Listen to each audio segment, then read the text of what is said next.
la santé, la croissance et la prolificité d'un lapin dépendent à 80% de la nutrition. La nutrition n'a rien à voir avec un aliment substantiel.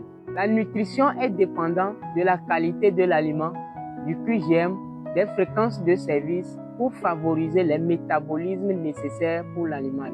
Par contre, un aliment substantiel, c'est juste pour garder le souffle de vie de l'animal.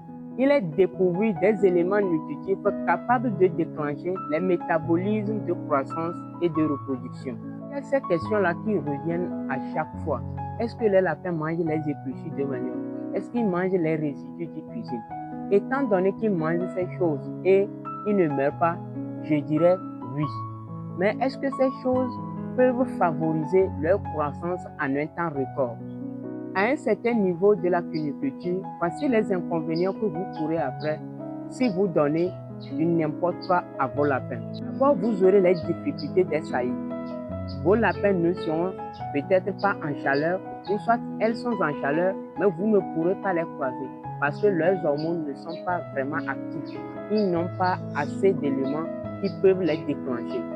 Ça, c'est le 1. En deuxième position, même s'ils portent, les portées ne sont pas élevées parce que les éléments nutritifs dont tu as besoin, la gestation pour pouvoir produire assez de latéraux à la formation des embryons et au développement du fœtus ne sont pas suffisants.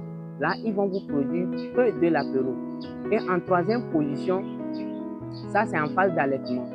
Si en phase d'allaitement, les éléments nutritifs ne sont pas vraiment favorables, il y a une mauvaise qualité de lait et un lait qui serait insuffisant aux latéraux. Du coup, vous allez perdre une grande partie des latéraux en phase d'allaitement. Et en plus de cela, vous allez perdre également d'autres latéraux en phase de sevrage, en engraissement, parce que l'aliment que vous donnez n'est pas adapté. Et sur le plan commercial, vous serez un mauvais partenaire. Pourquoi?